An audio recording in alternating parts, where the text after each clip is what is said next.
All right, I'm talking to Laurie Hazard. This is Amy Baldwin. We are talking about move-in day, which is kind of exciting for, especially if it's your first one to go to college. If it's your fifth one, it may not be that exciting. And it also may be, your ability to participate in it may depend on how far away it is and, what your work, life is like and being able to get away. So, I feel like we need to define move-in day. I mean, it sounds very obvious what it is, but what is it exactly? So many colleges and universities have official days that they assign students time slots where they're able to move in. And for first year students, I feel like colleges and universities make a much bigger deal out of it, right? Mhm. And typically a school will have some kind of programming around move-in day. They might have some activities and things for parents and families um, to kind of keep them busy. Sometimes they'll have different resources on campus available that day in case parents and students have those last minute burning questions. Um, I've noticed, and I like this idea, that a lot of colleges and universities have different student organizations helping the first years move in. I know one of the institutions that I worked at had the football team and some of the sports teams carrying the big boxes and Mhm. rolling the big bins. So I think parents think they're going to go there and have to do this sort of in isolation, but there's lots of support typically that the residence life staff and the colleges and universities provide. I would watch out for the email that comes that says this is the time period that you're allowed to bring your student in, because they do it staggered, so not that everybody's Right. coming up once.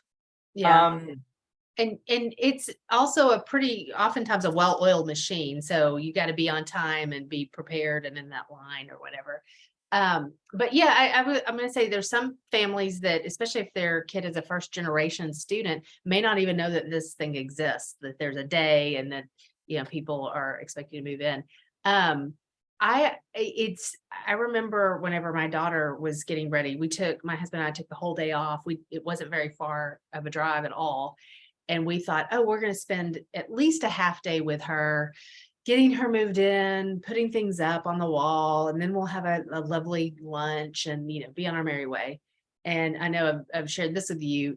We got there, all the upper class helpers and the organizations took all the boxes. We moved nothing. I forgot that a dorm room is about that big around, and there wasn't much movement at all that had to happen.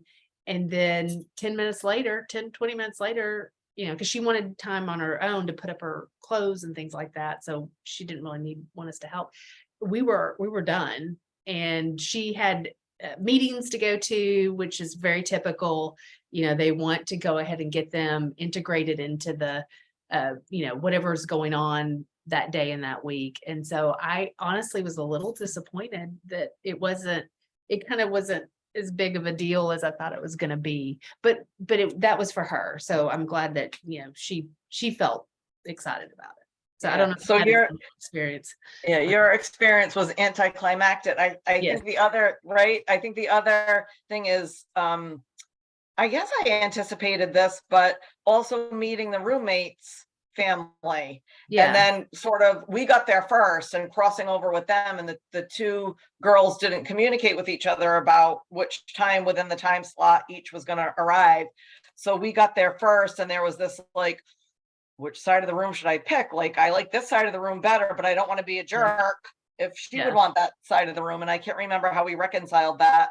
It was nice meeting the roommate and the roommate's family.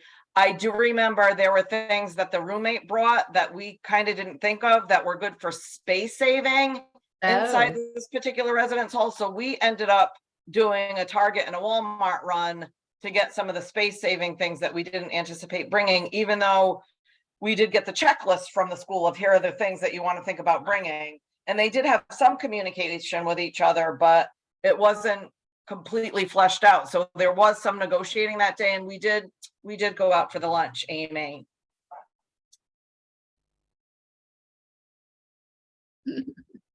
well, lucky for you for sure.